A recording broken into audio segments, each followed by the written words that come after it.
പ്രാർത്ഥനയോടുകൂടി നമുക്ക് ഇന്നത്തെ ധ്യാനം ആരംഭിക്കാം. കണ്ണുകളടച്ച് കർത്താവിൻ്റെ മുഖത്തേക്ക് നോക്കിക്കൊണ്ട് പ്രാർത്ഥിക്കാം.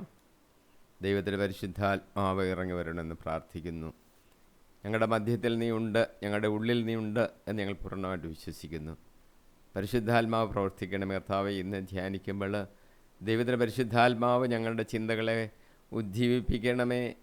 പറയാനുള്ള കാര്യങ്ങൾ കർത്താവ് ഞങ്ങളുടെ ഹൃദയത്തിൽ തന്നത് പറയാനുള്ള ശക്തിയും ആരോഗ്യവും ഒക്കെ തരണമേ. വാ തുറന്നു തരണമേ, വാക്കുകളെ തരണമേ. നിൻ്റെ വചനങ്ങൾ അത് ഏറ്റവും അനുഗ്രഹപ്രദമായി അറിയിക്കുവാൻ കർത്താവ് ശക്തി തരണമേ. ധാരാളം ശ്രോതാക്കളെയും തരണമെന്ന് പ്രാർത്ഥിക്കുന്നു.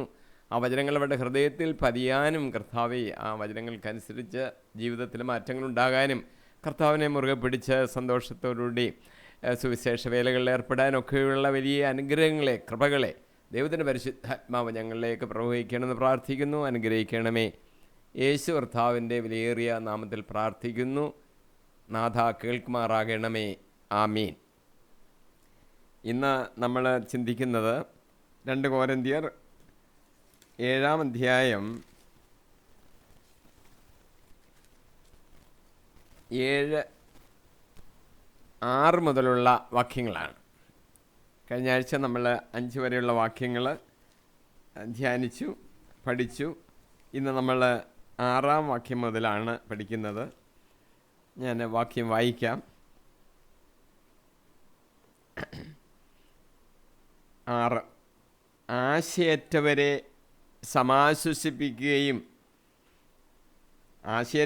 സമാശ്വസിപ്പിക്കുന്ന ദൈവം തീത്തോസിൻ്റെ സാന്നിധ്യം വഴി ഞങ്ങൾക്ക് ആശ്വാസം നൽകി.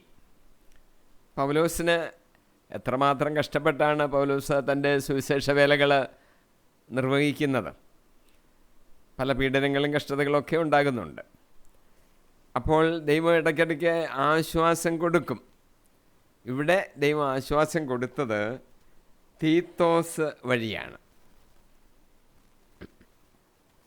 തീത്തോസ് എന്ന് പറയുന്നത് പൗലോസിനോടൊപ്പം സഹപ്രവർത്തകനായിരുന്നു, സുവിശേഷ വേലയിൽ ഏർപ്പെട്ടിരുന്നു.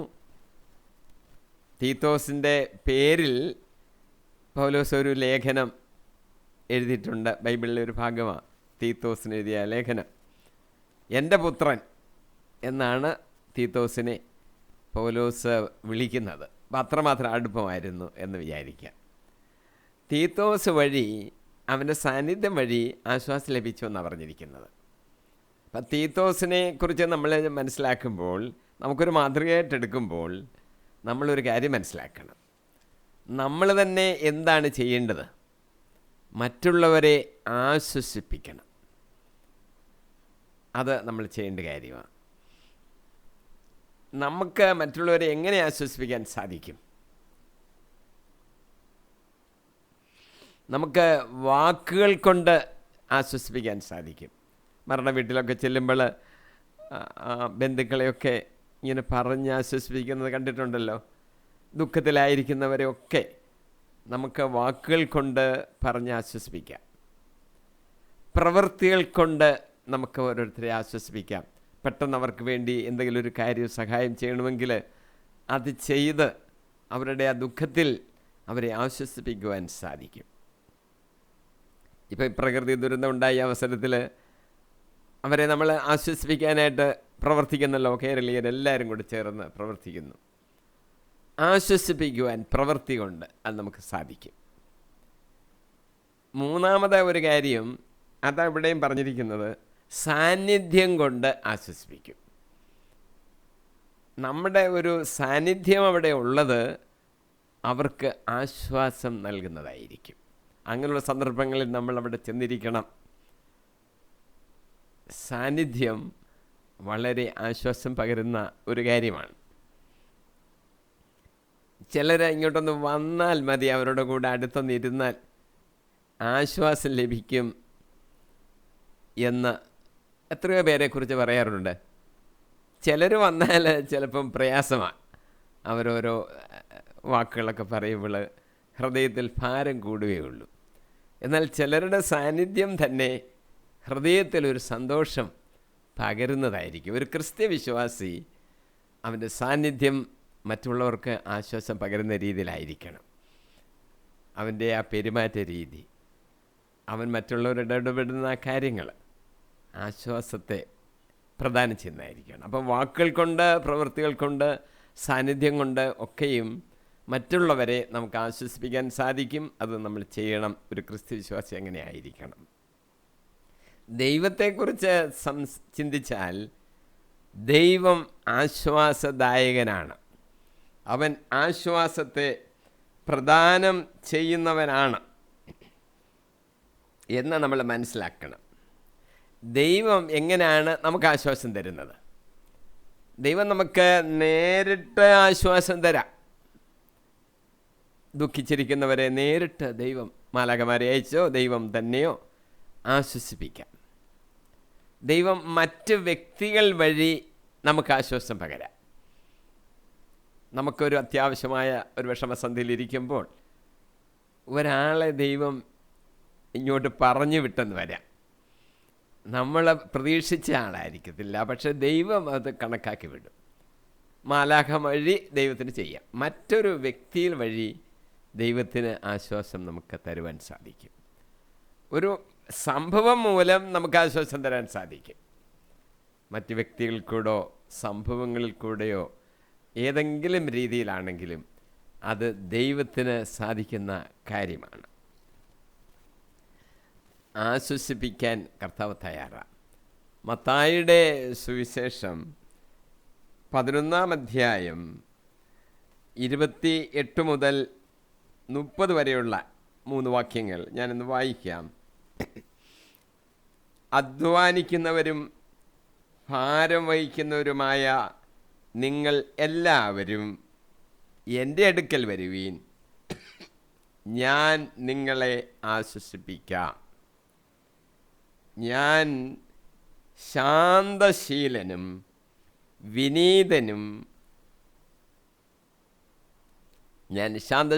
വിനീത ഹൃദയം ഉള്ളവനുമാകയാൽ എൻ്റെ മുഖം വഹിക്കുകയും എന്നിൽ നിന്ന് പഠിക്കുകയും ചെയ്യുവീൻ. അപ്പോൾ നിങ്ങൾക്ക് ആശ്വാസം ലഭിക്കും. എന്തെന്നാൽ എൻ്റെ മുഖം വഹിക്കുവാൻ എളുപ്പമുള്ളതും ചുവട് ഭാരം കുറഞ്ഞതുമാണ്. കർത്താവ് നമ്മളെ ആശ്വസിപ്പിക്കാൻ തയ്യാറായി നിൽക്കുകയാണ്. നമ്മളെ അങ്ങോട്ട് വിളിക്കുകയാണ്. എൻ്റെ അടുത്ത് വാ, ഞാൻ ആശ്വസിപ്പിക്കാം. നമ്മളിത് ചിന്തിച്ചപ്പോൾ 3 വ്യവസ്ഥകൾ എൻ്റെ അകത്ത് നമുക്ക് കാണുവാൻ സാധിക്കും. ആ വാചകത്തിൽ നമുക്ക് പ്രയാസമുണ്ടാകുമ്പോൾ നമ്മൾ ഓടിച്ചെല്ലണം ഈ ആശ്വാസത്തിന് വേണ്ടി.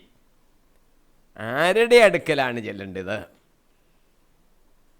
അത് യേശു പറഞ്ഞിരിക്കുന്നു, എൻ്റെ അടുക്കൽ വരുവീൻ. ആശ്വാസം ലഭിക്കുവാൻ നമ്മൾ അടുത്ത് ചെല്ലേണ്ടത് യേശുവിൻ്റെ അടുത്തേക്കാണ്. പലർക്കും പറ്റുന്ന ഒരു പ്രയാസം അതാ. ഭാരങ്ങൾ, ദുഃഖങ്ങൾ, അധ്വാനങ്ങൾ ഒക്കെ ജീവിതത്തിൽ വരും, കഷ്ടപ്പാടുകൾ. അപ്പോൾ എന്താണ് ചെയ്യേണ്ടത്? ഇരുന്ന് വിഷമിക്കുകയല്ല, നമ്മൾ ഓടിച്ചെല്ലണം യേശുവിൻ്റെ അടുത്തേക്ക്. യേശുവിൻ്റെ അടുത്തേക്കാണ് ഓടിച്ചെല്ലേണ്ടതെന്ന് പ്രത്യേക ഓർത്താണ്. വേറെ ആരുടെയും അടുത്തല്ല. നമുക്ക് സാമ്പത്തികമായ ഒരാവശ്യമുണ്ട്, നമുക്കൊരാളിൻ്റെ അടുത്ത് ചെല്ലാം. ദൈവം നമുക്ക് തോന്നിക്കുകയാണെങ്കിൽ ദൈവം അങ്ങനെ ഒരാളിൽ കൂടെ നമുക്ക് പ്രവർത്തിക്കാം. പക്ഷെ നമ്മൾ ചെല്ലേണ്ടത് യേശുവിൻ്റെ അടുത്തേക്കാണ്. രണ്ടാമതൊരു കാര്യം അവിടെ ഒരു വ്യവസ്ഥ പറഞ്ഞിരിക്കുന്നു, കർത്താവിൻ്റെ മുഖം നമ്മൾ വഹിക്കണം. അത് എളുപ്പമുള്ളതാ ഭാരമില്ലാത്ത എന്നൊക്കെ കർത്താവ് പറഞ്ഞു തന്നിട്ടുണ്ട്. മൂന്നാമത്തെ വ്യവസ്ഥ, യേശുവിൽ നിന്ന് പഠിക്കണം. അപ്പോൾ യേശുവിൻ്റെ അടുത്താണ് ചെല്ലേണ്ടത്. യേശുവിൻ്റെ മുഖം നമ്മൾ വഹിക്കണം, യേശുവിൽ നിന്ന് പഠിക്കുകയും വേണം. വേദപുസ്തകം ഒന്ന് പഠിച്ചാൽ, പഴയ നിയമം മുതൽ പുതിയ നിയമത്തിൽ വരെ പഠിച്ചാൽ, കർത്താവ് ആശ്വസിപ്പിച്ച പല സന്ദർഭങ്ങൾ നമുക്ക് ചിന്തിക്കാനുണ്ട്. അത് നമ്മുടെ ജീവിതത്തിൽ നമുക്ക് വേണ്ടി അതെങ്ങനെ പ്രാവർത്തികമാക്കാം എന്നും നമ്മൾ ധ്യാനിച്ച് ആലോചിക്കണം. ഹാഗാർ എന്ന് പറയുന്ന ഒരു ആളിനെക്കുറിച്ച് അത് ഉൽപ്പത്തിയിൽ തന്നെയുണ്ട്. 21-ാം അധ്യായത്തിൽ ഹാഗാർ അബ്രാഹത്തിൻ്റെ ദാസിയായിരുന്നു. സാറ പറഞ്ഞിട്ടാണ് അബ്രാഹാം അവളുമായി ബന്ധപ്പെടുകയും ഇസ്മയിൽ എന്ന് പറയുന്ന ഒരു കുഞ്ഞ് ജനിക്കുകയൊക്കെ ചെയ്തു. അങ്ങനെ അവന് 12 വയസ്സായപ്പോഴത്തെ ഒരു സംഭവമാണ്. സാറായിക്ക് പഴയതുപോലല്ല, ഇപ്പോൾ ദേഷ്യമാണുള്ളത്. ഇസ്മയിലിനെയും ഈ ഹാഗാറിനെയും ഇറക്കി വിടണമെന്ന് നമുക്ക് നിർബന്ധം. അബ്രാഹത്തോട് നിർബന്ധിച്ചു സാറ പറയുന്നത് പോലെ ചെയ്യാൻ. ദൈവം പറഞ്ഞു. അബ്രഹാം അങ്ങനെ ചെയ്തു. ഒരു തുകൽ സഞ്ചി എടുത്ത് വെള്ളം നിറച്ച് അതവിടെ ഹാഗാറിൻ്റെ കയ്യിൽ കൊടുത്തു. കുറച്ച് അപ്പവും ഉണ്ടാക്കി അവിടെ കൊടുത്തു. പോകാൻ പറഞ്ഞു. എവിടെ പോകാനാ? അവൾ ഏതായാലും അങ്ങ് പോയി. ബേർഷെബ മരുഭൂമി വരെ അവളങ്ങ് പോയി. മരുഭൂമി പ്രദേശത്താണ്. അവിടെ ഒറിജിനൽ നാട്ടിലോട്ടൊന്നും അങ്ങ് എത്താനോ അവിടെ ആരെങ്കിലും ഉണ്ടോ ഒന്നും അറിയത്തില്ല. ഏതായാലും അബ്രാഹത്തിനടുത്തു നിന്ന് അങ്ങ് പോയി. അവൾ അവിടെ അലഞ്ഞ് ഇങ്ങനെ നടന്നു. തുകൽ സഞ്ചിയിൽ കൊണ്ടുപോയി വെള്ളം അങ്ങ് തീർന്നു. ആ കുഞ്ഞ് കിടന്ന് കരയുന്നു. ഒന്നും കൊടുക്കാനില്ല, ഒരു വെള്ളം കൊടുക്കാനില്ല. മരുപ്രദേശമാണ്.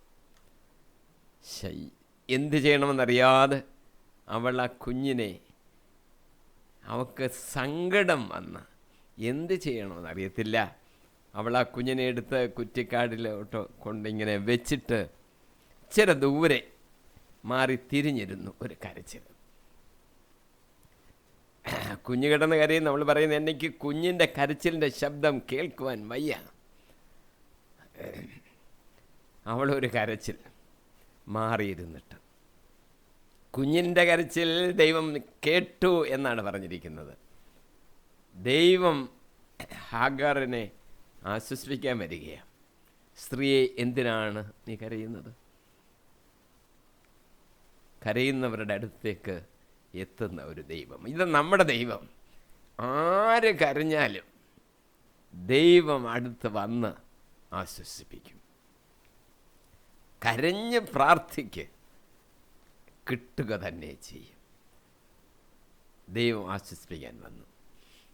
അവിടെ പറഞ്ഞിരിക്കുന്നത് ഹാഗാറിൻ്റെ കണ്ണുകളെ ദൈവം തുറന്നു. ആത്മീയമായൊരു കാഴ്ചപ്പാട് നമുക്കുണ്ടാകണം. നമ്മുടെ ഈ നഗ്നനേത്രങ്ങൾ കൊണ്ട് ചില കാര്യങ്ങളൊക്കെ നമുക്ക് മനസ്സിലാകുന്നുള്ളൂ.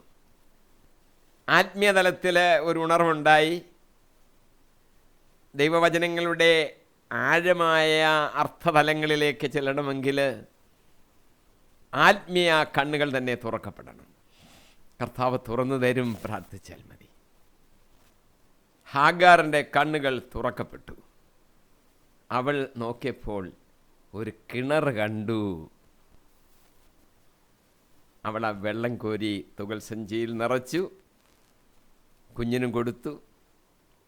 പിന്നീട് നമ്മൾ കാണുന്നത്, അവിടെ ജീവചരിത്രം വിശദമായിട്ട് ബൈബിളിലില്ല. ആ കുഞ്ഞ് വളർന്നു സമർത്ഥനായ ഒരു വില്യാളിയായി തീർന്നു എന്നൊക്കെയാണ് എഴുതിയിരിക്കുന്നത്.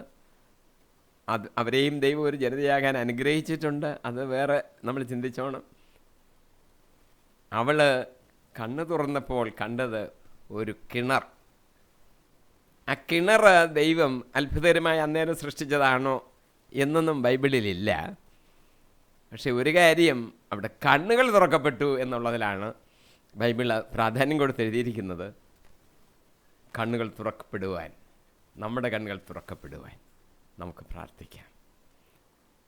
ദൈവവചനങ്ങളുടെ ആഴമായ ആശയങ്ങൾ, ജീവജലത്തെക്കുറിച്ചുള്ള വലിയ ചിന്ത, ആ ആശയങ്ങൾ ദൈവം നമുക്ക് തരും.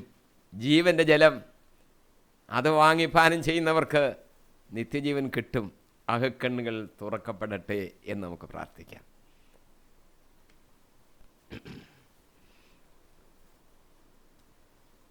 പഴയ നിയമത്തിലെ വേറൊരു സംഭവം, യെശയ്യായുടെ പുസ്തകം 38-ാം അധ്യായം, ഹെസക്കിയ രാജാവിൻ്റെ കാലത്ത് നടന്നത്. നല്ല രാജാക്കന്മാരിൽ, ദൈവഭയമുള്ള രാജാക്കന്മാരിൽ ഒരാളാണ് ഹെസക്കിയ. അദ്ദേഹത്തിന് രോഗം ബാധിച്ചു. സുഖപ്പെടും എന്ന യാതൊരു പ്രതീക്ഷയും ഇല്ലാത്ത സ്ഥിതിയിൽ രോഗം ഗുരുതരമായി. യെശയ്യാ പ്രവാചകൻ അവിടെ ചെന്നു. ദൈവത്തിൻ്റെ ദൂത് കൊണ്ടാണ്. ഹെസക്കിയായോട് പറഞ്ഞു, നിന്റെ രോഗം ഗുരുതരമാണ് തന്നെ. ഈ രോഗത്തിൽ നിന്ന് നീ സുഖം പ്രാപിക്കത്തില്ല. എല്ലാം ക്രമീകരിക്കുക, നീ മരിക്കും നിശ്ചയം. കൊട്ടാരത്തിലെ അകത്തെ കാര്യങ്ങൾ, രാജ്യത്തിലെ കാര്യങ്ങൾ എല്ലാം ഒന്ന് ക്രമീകരിച്ച് മരിക്കാൻ പോവുകയാണല്ലോ. എല്ലാം ഒതുക്കി ശരിയാക്കി വെക്ക്, മരിക്കും തീർച്ച. ദൈവത്തിൻ്റെ അരുളപ്പാട് അറിയിച്ചതാണ്. ഹെസക്കിയ രാജാവിൻ്റെ അടുത്ത് നിന്ന് യെശയ്യാ പ്രവാചകന് അങ്ങ് പോയി. ഹെസക്കിയായ്ക്ക് ഭയങ്കര വിഷമമുണ്ടായി. അദ്ദേഹം കരഞ്ഞു, അദ്ദേഹം പ്രാർത്ഥിച്ചു ദൈവത്തോട്. എന്നിട്ട് കട്ടിലിലൊന്ന് തിരിഞ്ഞ് ഭിത്തിയോട് ചേർന്ന് കിടന്ന് മുഖം അങ്ങോട്ട് വെച്ച് ഒരു കരച്ചിലിൻ്റെ ശബ്ദം ദൈവം കേൾക്കും. ദൈവം ഒരു ഉത്തരം കൊടുക്കാൻ ഇപ്പം വരികയാണ്, യെശയ്യാ വഴി തന്നെ. യെശയ്യായോട് ദൈവം പറഞ്ഞു, നീ തിരിച്ചു ചെല്ല്, ഹെസക്കിയായോട് പറയണം, നിന്റെ കരച്ചിലിൻ്റെ ശബ്ദം ഞാൻ കേട്ടു, നിന്റെ പ്രാർത്ഥന ഞാൻ കൈക്കൊണ്ടിരിക്കുന്നു, നിന്റെ ആയുസ് ഞാൻ ദീർഘിപ്പിച്ചു തരും 15 വർഷം കൂടെ. പ്രാർത്ഥന കേട്ടു, കരച്ചിലിൻ്റെ ശബ്ദത്തിന് ഉത്തരമരളി. 15 വർഷം കൂടെ ദീർഘിപ്പിച്ചു കൊടുക്കാമെന്ന് പറഞ്ഞു. അങ്ങനെ സംഭവിച്ചു. അസുഖം മാറി. യെശയ്യാ എന്ന് അറിയിച്ചിട്ടുണ്ട്. അസുഖം മാറി. ദീർഘായുസ് തരാൻ, ആയുസ്സിനെ ദീർഘിപ്പിക്കുവാൻ, പ്രശ്നങ്ങൾക്കെല്ലാം പരിഹാരം തരുവാൻ ദൈവത്തിന് കഴിവുണ്ട്. ദൈവം അത് ചെയ്യും. കരച്ചിലിൻ്റെ ശബ്ദം ദൈവം കേൾക്കും എന്ന് ഉറപ്പുണ്ടായിരിക്കണം. യേശുക്രിസ്തു ഒരിക്കൽ ചോദിച്ചു, നിങ്ങൾ എന്തിനാ ഓരോ കാര്യത്തെക്കുറിച്ച് ആകുലപ്പെട്ടുകൊണ്ടിരിക്കുന്നത്? നിസ്സാര കാര്യം പോലും നിങ്ങൾക്ക് ചെയ്യാൻ സാധിക്കത്തില്ലല്ലോ. ആയുസ്സിൻ്റെ ദൈർഘ്യം 1 മുഴം കൂടി വർദ്ധിപ്പിക്കുവാൻ നിങ്ങളിലാർക്ക് സാധിക്കും? നിസ്സാരമായ ഈ ഒരു കാര്യം പോലും ചെയ്യുവാൻ നിങ്ങൾക്ക് സാധിക്കുമില്ലെങ്കിൽ നിങ്ങളെന്തിനാ മറ്റു കാര്യങ്ങളെക്കുറിച്ചൊക്കെ ആകുലപ്പെട്ടുകൊണ്ടിരിക്കുന്നത്? ഒരു കാര്യത്തെക്കുറിച്ച് ആകുലപ്പെടേണ്ട. എല്ലാ പ്രശ്നങ്ങളും കർത്താവിൻ്റെ കാൽപാദത്തിങ്കൽ വെച്ച് സമർപ്പിച്ച് പ്രാർത്ഥിച്ചാൽ മതി. വീടുകളിൽ, വ്യക്തിപരമായിട്ട്, കുടുംബത്തിൽ, രാജ്യത്തിൽ ഒക്കെ പ്രശ്നങ്ങളുണ്ടായിരിക്കും. എല്ലാ പ്രശ്നത്തിനും പരിഹാരകൻ യേശുക്രിസ്തു. അവൻ്റെ അടുത്തേക്ക് കൊണ്ടു ചെന്നാൽ മതി. കരഞ്ഞു നോക്കിക്കേ, കർത്താവ് ഉടൻ തന്നെ ഉത്തരമരുളും. ഹെസക്കിയ രാജാവിന് 15 വർഷം കൂടെ നീട്ടിക്കെട്ടി. രോഗികളായിരിക്കുന്നവർ ഇപ്പോഴങ്ങ് മരിച്ചു പോകുമല്ലോ എന്ന് സങ്കടപ്പെടുന്നവർ ഭാരപ്പെടേണ്ട. ദീർഘായുസ് തരാൻ കഴിവുള്ളവൻ നമ്മുടെ അടുത്തുണ്ട്. ആയുസ്സിനെ നിയന്ത്രിക്കുന്നത് ദൈവം തന്നെ. എപ്പോഴാണ് മരിക്കേണ്ടത് തീരുമാനിച്ചിരിക്കുന്നത് ദൈവം തന്നെ. യേശു ഒരു ഉപമയിൽ പറഞ്ഞില്ലേ, ഒരു ധനവാനായ മനുഷ്യൻ, കൃഷിക്കാരൻ, ഒത്തിരി സമ്പാദിച്ചെല്ലാം കൊണ്ട് വീട്ടിൽ അറപ്പുരകളിൽ ശേഖരിച്ചിട്ട് ചാരുകസാരെ കിടന്നിട്ട് പറയുക, സുഖിച്ചു ആനന്ദിച്ചു, അനേക വർഷത്തേക്കുള്ളതുണ്ട് ഇവിടെ, ഇനി എന്തിനാ തിന്നാതിരിക്കുന്നത്, തിന്നങ്ങ് സുഖിച്ചോളാൻ. കർത്താവ് പറയുന്നു, ഫോഷ, ഈ രാത്രിയിൽ നിൻ്റെ ജീവനെ നിന്നിൽ നിന്ന് തിരികെ ചോദിച്ചാൽ നിൻ്റെ ജീവന് പകരം നീ എന്ത് തിരികെ കൊടുക്കും? എപ്പോൾ തിരികെ വിളിക്കണമെന്ന് തീരുമാനിച്ചിരിക്കുന്നത് ദൈവം തന്നെ. അതുകൊണ്ട് ആയുസ്സിനെക്കുറിച്ച് ഭാരപ്പെടേണ്ട. ദൈവത്തിന് തീരുമാനമുണ്ട്. പ്രാർത്ഥിക്കുമ്പോൾ, കരച്ചിലിൻ്റെ ശബ്ദം കേൾക്കുമ്പോൾ ആയുസ്സിനെ ദീർഘിപ്പിച്ച് തരുന്ന ദൈവമാണ് നമ്മുടെ ദൈവം.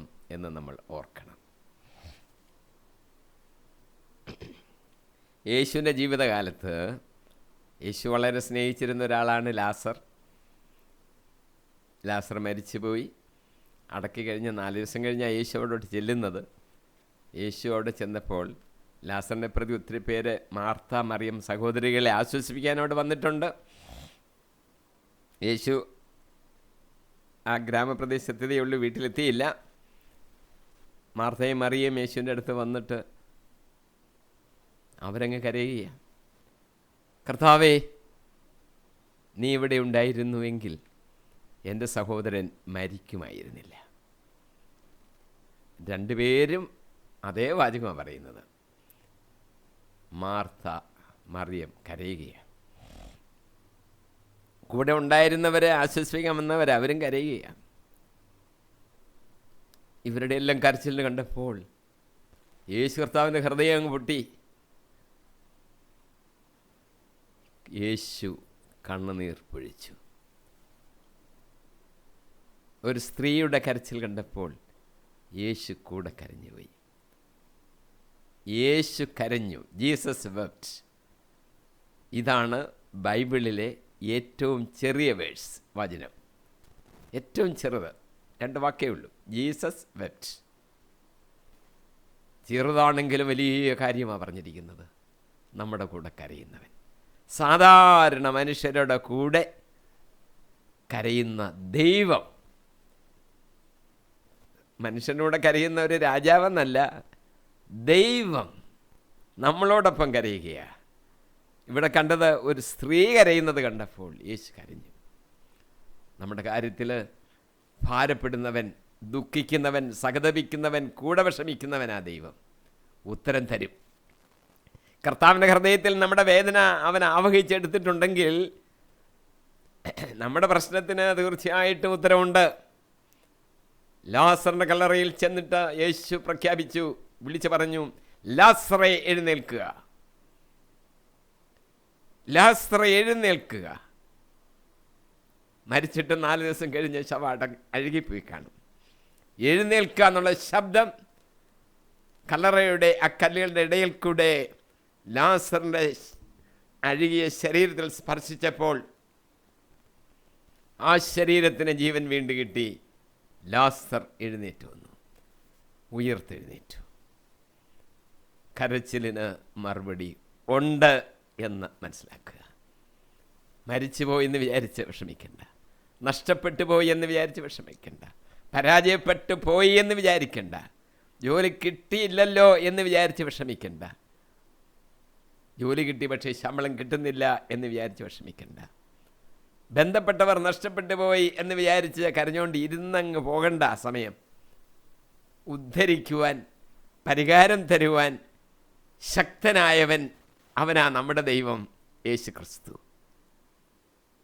കരച്ചിലിൻ്റെ ശബ്ദത്തിന് അവൻ മറുപടി തരും, തീർച്ച. വേറൊരു സംഭവം കൂടി ഞാനൊന്ന് പറയുകയാണ്.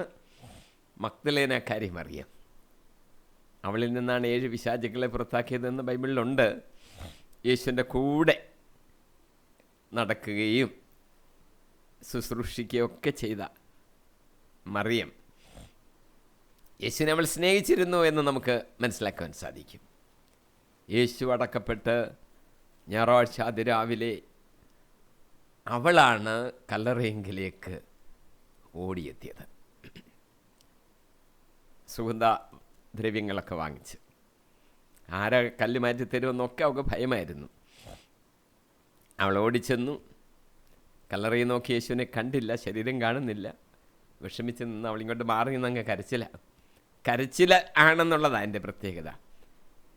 എൻ്റെ കർത്താവിനെ, അവൻ്റെ ശരീരം നിങ്ങൾ എവിടെ കൊണ്ടുപോയി എന്നൊക്കെയാണ് അവിടെ ഇരുന്ന ദൂതന്മാരോടൊക്കെ മറിയം ചോദിക്കുന്നത്. അവൾ കരഞ്ഞുകൊണ്ടിരുന്നപ്പോൾ യേശു അവിടെ പ്രത്യക്ഷപ്പെട്ടു. അവൾക്ക് മനസ്സിലായില്ല യേശു ആണെന്ന്.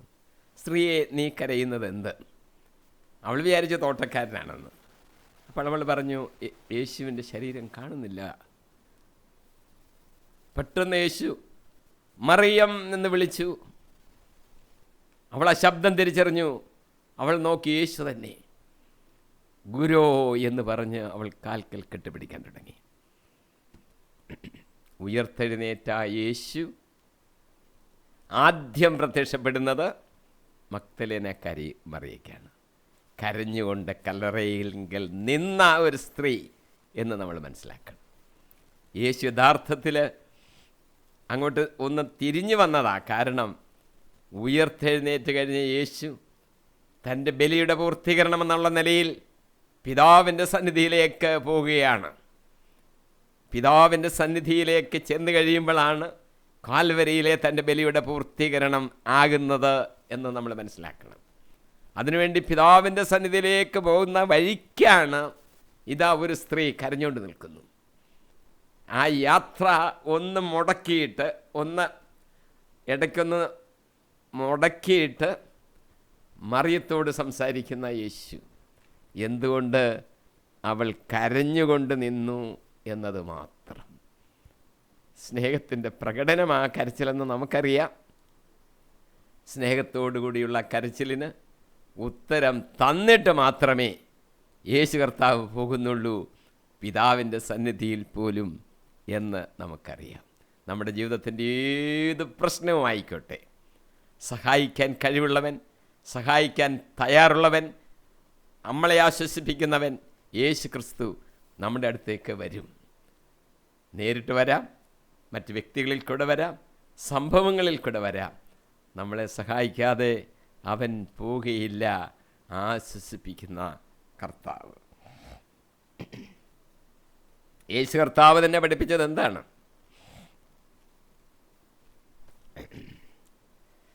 സന്തോഷിക്കുന്നവരോടുകൂടെ സന്തോഷിക്കുവീൻ, കരയുന്നവരോടുകൂടെ കരയുവീൻ, വിലപിക്കുന്നവരോട് കൂടെ വിലപിക്കുവീൻ. ഇതാണ് യേശു കർത്താവ് പഠിപ്പിച്ചിരിക്കുന്നത്.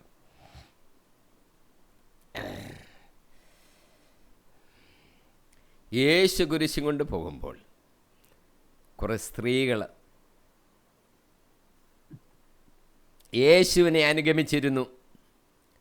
കരയുകയും മുറവിളി കൂട്ടുകയും ചെയ്യുന്ന സ്ത്രീകൾ യേശുവിനെ അനുഗമിച്ചിരുന്നു. യേശു പറഞ്ഞു, നിങ്ങൾ എന്നെ ഓർത്ത് കരയണ്ട, നിങ്ങളെയും നിങ്ങളുടെ മക്കളെയും ഓർത്ത് കരയുവീൻ. നമ്മളോടെല്ലാം പറഞ്ഞിരിക്കുന്നൊരു കാര്യമാണ്. നമ്മൾ കരയണം. ആരെക്കുറിച്ചാണ്? നമ്മുടെ മക്കളെ ഓർത്ത് കരയണം.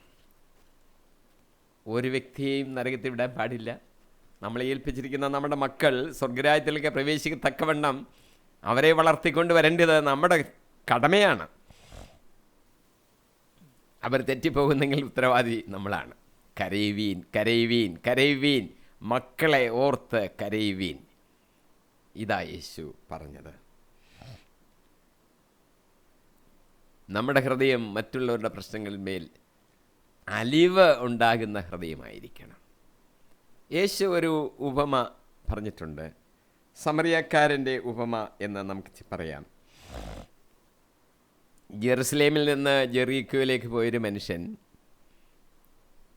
കൊള്ളക്കാരെ ആക്രമിച്ച് അർദ്ധപ്രാണനാക്കിയിട്ട് അവരങ്ങ് കടന്നു കളഞ്ഞു. അതിലെ പുരോഹിതന് ലേവ്യരൊക്കെ പോയി, ആരും തിരിഞ്ഞു നോക്കിയില്ല. ഒരിക്കൽ ഒരു മനുഷ്യൻ ഒരിക്കൽ നല്ല ആ സംഭവത്തോട് ബന്ധപ്പെട്ട് ഒരു മനുഷ്യൻ അതുവഴി പോയപ്പോൾ ഇങ്ങനൊരു ആൾ കിടക്കുന്നു മുറിവേറ്റ്. അയാൾ കഴുതപ്പുറത്തു നിന്ന് ഇറങ്ങി, കുതിരപ്പുറത്തു നിന്നാണെങ്കിൽ അങ്ങനെ ഇറങ്ങി ആ മനുഷ്യൻ്റെ മുറിവുകൾ വീഞ്ഞൊക്കെ ഒഴിച്ച് കഴുകി വൃത്തിയാക്കി വെച്ച് കെട്ടി തൻ്റെ കഴുതപ്പുറത്ത് കയറ്റി അടുത്തുള്ള സത്രത്തിൽ കൊണ്ടുവന്ന് ആക്കി. പൈസയൊക്കെ കൊടുത്തു. എന്നിട്ട് പോയപ്പോൾ പറഞ്ഞത്, ഇവനെ നോക്കിക്കോണം, ഇനിയും ചിലവ് വന്നാൽ ഞാൻ ചെയ്തോളാം എന്ന് പറഞ്ഞിട്ടാണ് പോയത്. എന്തുകൊണ്ടാണ് ആ മനുഷ്യന് ഈ അർദ്ധപ്രാണനായി കിടന്ന മനുഷ്യനെ ശുശ്രൂഷിക്കണമെന്ന് തോന്നിയത്? യേശു ഒരു കാര്യം ചൂണ്ടിക്കാട്ടി. ആ ശുശ്രൂഷിച്ച മനുഷ്യൻ ഒരു സമറിയക്കാരനായിരുന്നു. എന്തുകൊണ്ടാണ് അയാൾക്കത് തോന്നിയത്? അവനോട് മനസ്സലിവുണ്ടായി. യേശു അതിനെ പ്രശംസിച്ചാണ് പറഞ്ഞത്. അവനാണ് അയൽക്കാരൻ. നമ്മൾ അയൽക്കാരായിരിക്കണം എന്ന് യേശു പഠിപ്പിച്ചിട്ടുണ്ട്. ശുശ്രൂഷാ മനോഭാവം എന്തുകൊണ്ടുണ്ടായി? ആ വ്യക്തിയോട് സഹതാപം ഉള്ള ഒരു ഹൃദയമായിരുന്നു ഈ സമറിയക്കാരൻ്റേത്. അങ്ങനെ ആയിരിക്കാനാണ് കർത്താവ് നമ്മളോട് പറയുന്നത്. മറ്റുള്ള പ്രയാസങ്ങളിൽ, സങ്കടങ്ങളിൽ, ദുഃഖങ്ങളിൽ സഹതപിക്കുന്ന ഒരു ഹൃദയം. കഠിന ഹൃദയത്തെക്കുറിച്ചല്ല, അങ്ങനെ ഒരു സഹതപിക്കുന്ന ഒരു ഹൃദയം നമുക്ക് ഉണ്ടാകണം. യേശു തന്നെ കരഞ്ഞതിൻ്റെ ഒരു കാര്യം നമ്മൾ മത്തായിയുടെ സുവിശേഷം 26-ാം അധ്യായം 36 മുതൽ 46 വരെയുള്ള ഭാഗങ്ങളിൽ യേശു ഗദസമേന തോട്ടത്തിൽ തൻ്റെ മരണത്തോട് തൊട്ട് മുമ്പുള്ള ആ രാത്രിയിൽ പ്രാർത്ഥിക്കുന്ന ഒരു വിവരമുണ്ട്. അതിനെക്കുറിച്ച് ഞാൻ കൂടുതൽ വിവരിക്കുന്നില്ല. പക്ഷെ നമ്മൾ ഒരു കാര്യം എൻ്റെ അത് വായിക്കുന്നു. യേശു ദുഃഖിക്കാനും അസ്വസ്ഥനാകാനും തുടങ്ങി ഗദ്സമേന തോട്ടത്തിൽ വെച്ച്. ശിഷ്യന്മാരെ ആ തോട്ടത്തിലോട്ട് നിർത്തിയിട്ട് യേശു അല്പം അകലെയോട്ടാണ് പോയി പ്രാർത്ഥിച്ചത്. സ്വല്പം അകലെയോട്ട് മാറി ദൂരെ, ഒരു കല്ലേറ് ദൂരമെന്നാണ് പറഞ്ഞിരിക്കുന്നത്, യേശു 3 പേരെ കൂട്ടിക്കൊണ്ടുപോയി. പത്രോസ്, സബദിപുത്രന്മാരായ യാക്കോബ്, യോഹന്നാൻ, അവരെ 3 പേരെയും കൂട്ടിക്കൊണ്ടുപോയി താൻ ദുഃഖിക്കാനും അസ്വസ്ഥനാകാനും തുടങ്ങി. ഒരു കാര്യം ചൂണ്ടിക്കാണിക്കാനാണ് ഞാനത് പറഞ്ഞത്. യേശു ദുഃഖിക്കാനായിട്ട് അങ്ങോട്ട് മാറി നിന്നപ്പോൾ കൂടെ 3 പേരെ കൂടെ പത്രോസ്, യാക്കോബ്, യോഹന്നാൻ കൊണ്ടുപോയി എന്ന ഒരു ഓർമ്മ നമുക്കുണ്ടായിരിക്കണം. ദുഃഖത്തിൻ്റെ ഭാരം അത് സ്നേഹിതരിലോട്ട് ഇറക്കി വെച്ചാൽ നമ്മുടെ ഭാരം ഒന്ന് കുറയാൻ സാധിക്കും. ഷെയർ ചെയ്യാവുന്നതാണ്, സന്തോഷവും ഷെയർ ചെയ്യാവുന്നതാണ്, ദുഃഖവും ഷെയർ ചെയ്യാവുന്നതാണ്. ദുഃഖം ഷെയർ ചെയ്യുമ്പോൾ ദുഃഖത്തിൻ്റെ ഭാരം ഒന്ന് കുറഞ്ഞു കിട്ടും. സന്തോഷം ഷെയർ ചെയ്യുമ്പോൾ അത് കൂടിക്കൂടി വരും. ഇതാണ് ദുഃഖത്തിൻ്റെ സന്തോഷത്തിനുള്ളൊരു പ്രത്യേകത. യേശു ദുഃഖിക്കാനായിട്ട് പോയപ്പോൾ 3 പേരെ കൂടെ കൊണ്ടുപോയി എന്ന് കാണുവാൻ സാധിക്കും. വിശ്വസ്തരായ വ്യക്തികളോട്, സ്നേഹിതരോട്, എല്ലാവരോടും പറയാൻ പാടില്ല നമ്മുടെ പ്രശ്നങ്ങളെല്ലാം. അത്ര ഇൻറ്റിമേറ്റായിട്ടുള്ളവരോട് ഭാരങ്ങൾ ഇറക്കി വെക്കുമ്പോൾ ഭാരം നമ്മുടേത് കുറഞ്ഞു കിട്ടും എന്ന് കർത്താവിടെ സൂചിപ്പിക്കുന്നു എന്ന് നമുക്ക് ചിന്തിക്കാം. ഒരു കുടുംബത്തെ സംബന്ധിച്ച് ചിന്തിക്കുമ്പോൾ ഭാര്യ ഭർത്താക്കന്മാർ ചേർന്ന് ആ കുടുംബത്തിൻ്റെ ഭാരങ്ങൾ വഹിക്കുന്നതിൻ്റെ ആവശ്യം ഇവിടെ നമുക്ക് ചിന്തിക്കാവുന്നതേ ഉള്ളൂ. കാര്യം ഷെയർ ചെയ്യുകയാണ്, ഭാരങ്ങൾ പങ്കുവയ്ക്കുകയാണ് എന്ന് നമുക്ക് ചിന്തിക്കാം. ഞാൻ അടുത്ത വാചകത്തിലേക്ക് പ്രവേശിക്കുകയാണ്. 7-ാം വാക്യം. സാന്നിധ്യത്താൽ മാത്രമല്ല, നിങ്ങളെ പ്രതി അവനുണ്ടായിരുന്ന സംതൃപ്തി മൂലം നിങ്ങൾക്ക് എന്നോടുള്ള താല്പര്യത്തെയും സഹതാപത്തെയും തീക്ഷ്ണതയും കുറിച്ച് അവൻ പറഞ്ഞപ്പോൾ ഞാൻ അത്യധികം സന്തോഷിച്ചു.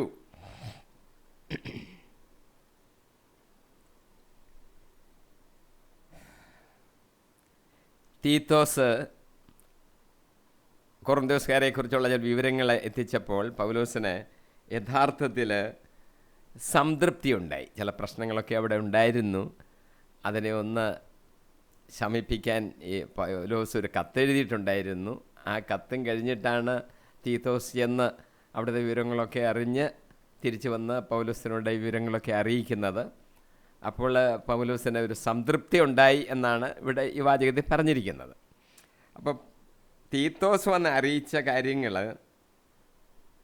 അവരുടെ താല്പര്യം, അവരുടെ സഹതാപം, അവരുടെ തീക്ഷ്ണത പൗലോസിനെ അറിയിച്ചു.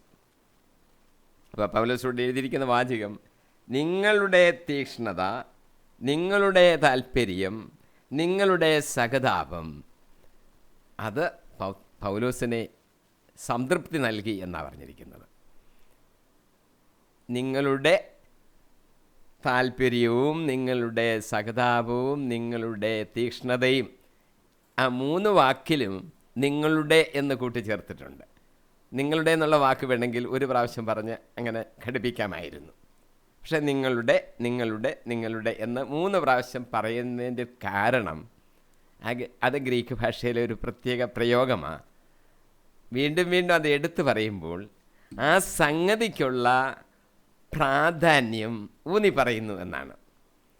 നിങ്ങളുടെ സംതൃപ്തിയും സഹതാപവും തീഷ്ണതയും എന്ന് പറയാതെ നിങ്ങളുടെ 3 പ്രാവശ്യം പറഞ്ഞതിൻ്റെ അർത്ഥം ആ പറഞ്ഞ കാര്യത്തിൻ്റെ പ്രാധാന്യം ചൂണ്ടിക്കാണിക്കാനുള്ള ഭാഷയിലെ ഒരു പ്രയോഗമാണ് ഗ്രീക്ക് ഭാഷയിലെ.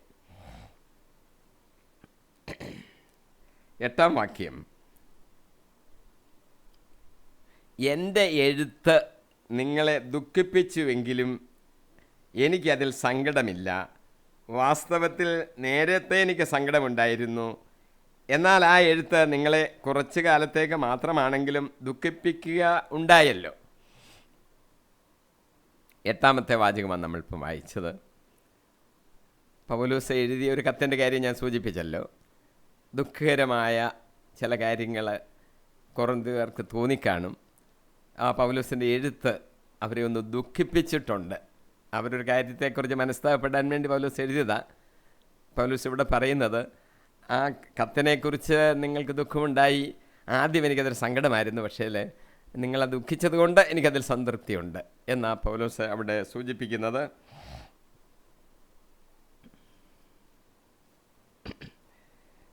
അത് ആ എഴുത്തിനെക്കുറിച്ച് പറയുന്നത് കണ്ണുനീരോടുകൂടിയ എഴുതിയ എഴുത്തെന്നാണ്. ഏതായാലും അവർക്ക് പശ്ചാത്താപം ഉണ്ടായതിൽ പൗലോസിന് സംതൃപ്തിയുണ്ട്. 9-ാമത്തെ വാക്യം, ഇപ്പോഴാകട്ടെ ഞാൻ സന്തോഷിക്കുന്നു, നിങ്ങളെ ദുഃഖിപ്പിച്ചത് കൊണ്ടല്ല, മറിച്ച് നിങ്ങളുടെ ദുഃഖം പശ്ചാത്താപത്തിലേക്ക് നയിച്ചതുകൊണ്ട്. നിങ്ങളുടെ ദുഃഖം ദൈവഹിത പ്രകാരമായിരുന്നത് കൊണ്ട് ഞങ്ങൾ വഴി നിങ്ങൾക്ക് ഒരു നഷ്ടവും ഉണ്ടായിട്ടില്ല. 9-ാമത്തെ വാചകമാണ് ഞാനിപ്പം വായിച്ചത്. ദൈവഹിതപ്രകാരം ആണ് അവർ ദുഃഖിച്ചത് എന്നാണ് പൗലോസ് പറഞ്ഞിരിക്കുന്നത്. അതുകൊണ്ട് എനിക്ക് സന്തോഷമുണ്ട്. നിങ്ങൾ ദുഃഖിച്ചു, പക്ഷേ നിങ്ങളെ ദുഃഖിപ്പിച്ചത് കൊണ്ടല്ല എനിക്ക് സന്തോഷം. ദൈവഹിതപ്രകാരമുണ്ടായ ഒരു ദുഃഖമാണ് നിങ്ങൾക്കുണ്ടായത്, അതുകൊണ്ട് എനിക്ക് സന്തോഷമുണ്ട്. 10-ാമത്തെ വാചകത്തിൽ എന്താണ് ദൈവഹിതപ്രകാരമായ ദുഃഖം എന്നുള്ളതിനെക്കുറിച്ച് നമുക്ക് ഇച്ചിരൂടെ മനസ്സിലാക്കുവാൻ സാധിക്കും. 10-ാമത്തെ വാചകം ഞാൻ വായിക്കുകയാണ്. ദൈവഹിതപ്രകാരമുള്ള ദുഃഖം രക്ഷാകരമായ പശ്ചാത്താപം ജനിപ്പിക്കുന്നു, അതിൽ ഖേദത്തിന് അവകാശമില്ല. എന്നാൽ ലൗകികമായ ദുഃഖം മരണത്തിലേക്ക് നയിക്കുന്നു. അപ്പോൾ ദുഃഖത്തെ തന്നെ 2ആയിട്ടാണ് തിരിച്ചിരിക്കുന്നത്. 1 രക്ഷാകരമായ ദുഃഖം, 2 ലൗകികമായ ദുഃഖം.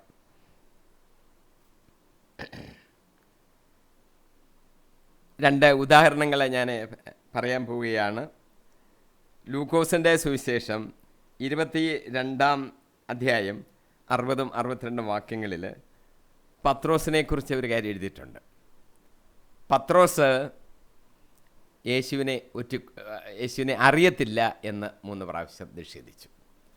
യേശു ഒന്ന് നേരത്തെ അവനോട് പറഞ്ഞപ്പോൾ പത്രോസ് പറഞ്ഞത്, ഞാൻ അങ്ങനെയൊന്നും നിഷേധിക്കത്തില്ല, നിനക്ക് വേണ്ടി മരിക്കാനൊക്കെ ഞാൻ തയ്യാറാണ്, പിന്നെയാണോ നിന്നെ അറിയത്തില്ല എന്ന് പറഞ്ഞ് നിഷേധിക്കുന്നത്? യേശു പറഞ്ഞു, ഈ രാത്രി കോഴി കൂവുന്നതിന് മുമ്പ് 3 പ്രാവശ്യം നീ എന്നെ അറിയത്തില്ല എന്ന് നിഷേധിക്കും. ഏതായാലും അതങ്ങ് സംഭവിച്ചു. കയ്യാഫാസിൻ്റെ അരമനയിൽ വെച്ച് യേശു വിസ്തരിക്കപ്പെട്ടപ്പോൾ അവിടെ വെച്ച് തന്നെ യേശുവിനെ പത്രോസ് നിഷേധിച്ചു. ആ മുറ്റത്തിരുന്ന് പത്രോസ് തീ കായുകയായിരുന്നു. പരിചാരിക വന്ന് ചോദിച്ചു, നീ അവൻ്റെ കൂടെ ഉണ്ടായിരുന്നവല്ലേ?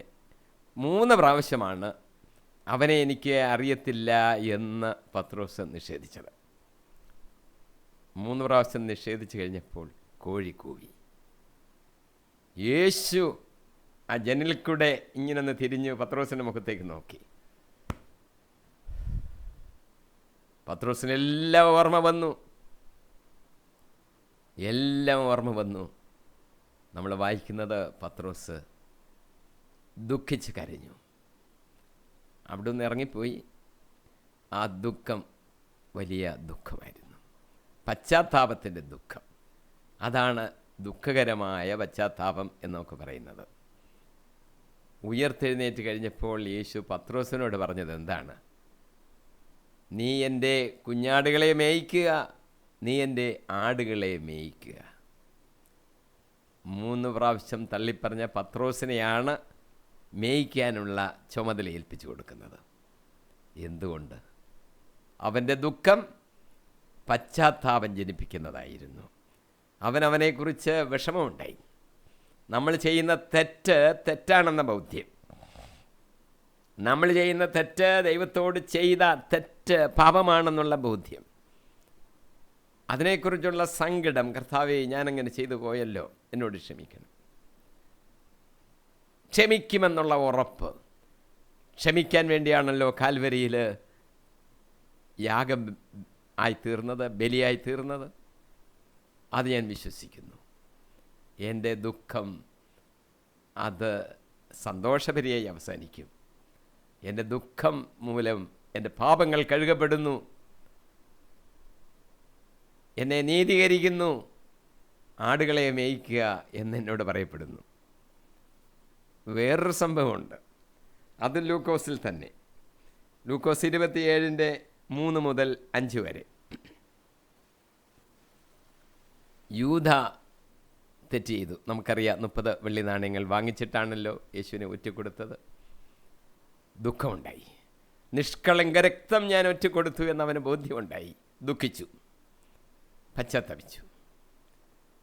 പുരോഹിതന്മാരുടെയിലും പ്രധാന ആൾക്കാരുടെയിലും കൊണ്ട് നിങ്ങളുടെ പണം ഇതാന്ന് പറഞ്ഞ് തിരിച്ചു കൊടുക്കാൻ ശ്രമിച്ചു. അവർ വാങ്ങിച്ചില്ല.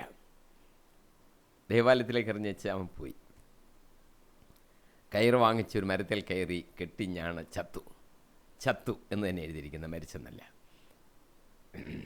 അവന് ദുഃഖമുണ്ടായല്ലോ, പശ്ചാത്താപത്തിലേക്ക് നയിച്ചില്ല. ദുഃഖമല്ല പ്രധാനം, പശ്ചാത്താപത്തിലേക്ക് നയിക്കണം,